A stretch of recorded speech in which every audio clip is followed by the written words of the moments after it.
Since the launch of Chronicle, I've been watching pack openings on Twitch and YouTube. 3.2k packs later, I've seen over 16,000 cards opened, of which 72% were common Sapphire cards, 23% were uncommon Emeralds, and the combined odds of pulling a premium card, that is a Ruby or Diamond, were 5%, working out to be on average 1 in every 4 packs. Diamonds, more specifically though, seem to be almost exactly 100 times rarer than Sapphires, 0.74% per card, or 1 in every 27 packs, on average. So, with these stats, I thought, how many packs would you need to open to make a complete collection?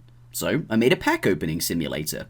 Obviously. When you press start, the computer rolls a random number between 1 and 100, say 69.73. And if we look at this table below, we can say any number rolled between 0 and 72.29 is a Sapphire, and any number up to 22.63 greater than that is an Emerald. Rubies have a set range as well, as you can see, and Diamonds are any number greater than 99.25.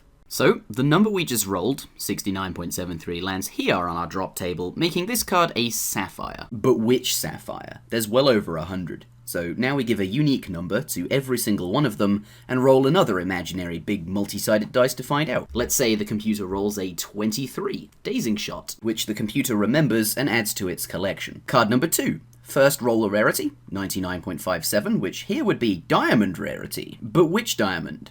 Roll for the card. 15. This would be Alexicus Runewrite, which is added to the collection. Then the next card, 81.45. Emerald. 40. Hope Devourer. Add it to the collection. And we repeat this process over and over, each individual card being determined from rolling 2 different drop tables. Obviously, this isn't actually how real packs work. Jagex has a secret algorithm, which we do not know, that they will not tell us, which determines that the final card in each pack will always be the rarest and at least Emerald in rarity. Therefore, every card you open has to be at least equal or better rarity than the one before it.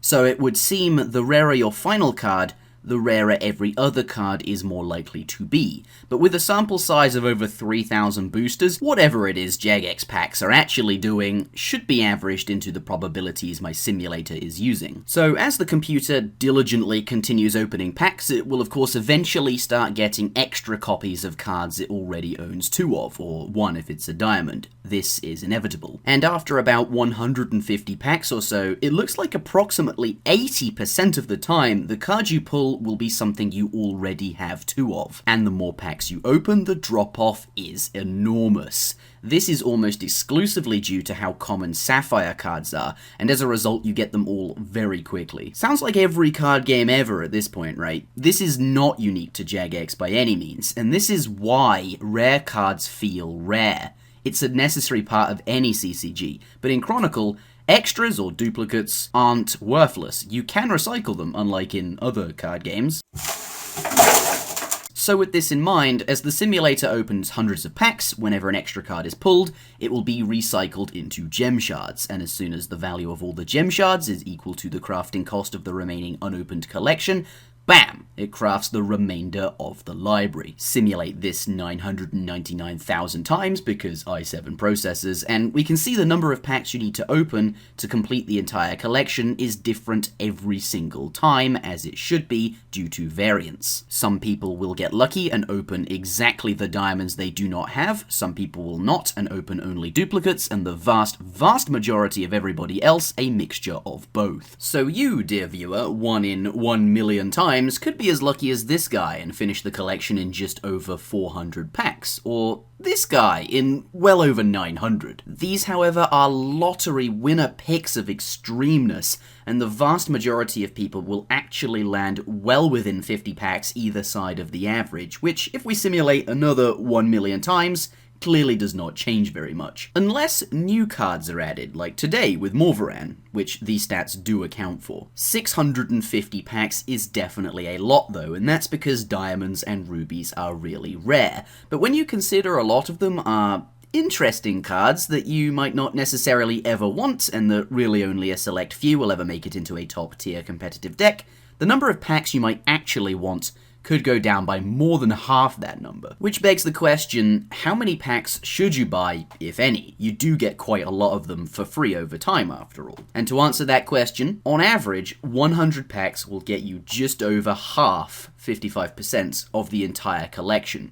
200 packs will get you 75%, 300 packs 85%, 400 packs 90%, 500 95%, and what we have here is a sort of half-life where with every 100 packs the expected collection obtained increases by half the amount it did before. But what does that all even mean? Over half the collection for 100 packs sounds a lot, but it doesn't tell you what card you're going to get. So I did 100,000 simulations of this, and on average, opening 100 packs will get you almost 4 diamonds, 23 rubies, 113 emeralds, 360 sapphires, and approximately just over 3,000 gem shards, which is more than enough to craft all of the remaining sapphires that you didn't get, and lots of emeralds as well.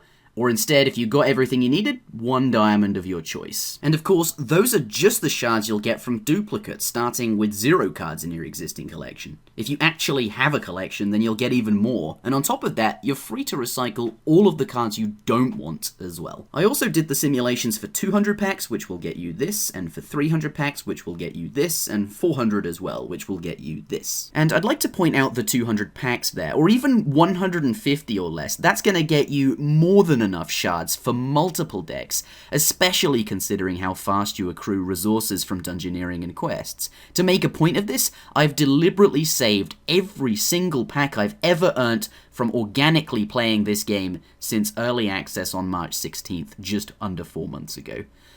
I've not opened a single booster since then, and I have 66,000 copper, plus I've also spent 18,000 copper on skins as well.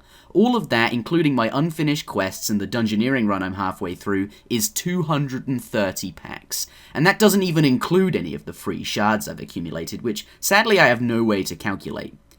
If you like the game, just playing it, doing the daily quests, and enjoying some dungeoneering will get you very far in what I think is a very fair amount of time, especially if you compare it to maxing in RuneScape. However, do bear in mind though, Morvaran was released today, and in the future there'll be even more legends added and new expansions as well, and the stats in this video will change. And that's where this simulator comes in. It's made in such a way that you can tailor results specifically to you by inputting information such as which cards exist, how many copies of each card you already have, how many copies of each card you actually want, and whether or not you'd personally recycle something, even if you didn't yet have 2 copies of it. Looking at you, Ice Troll. More info on a download in the description, but thank you very much for watching. This video literally took months to put together, so do leave a like if you found it interesting, subscribe if you would like to hear more from me, and I'll see you all again next time.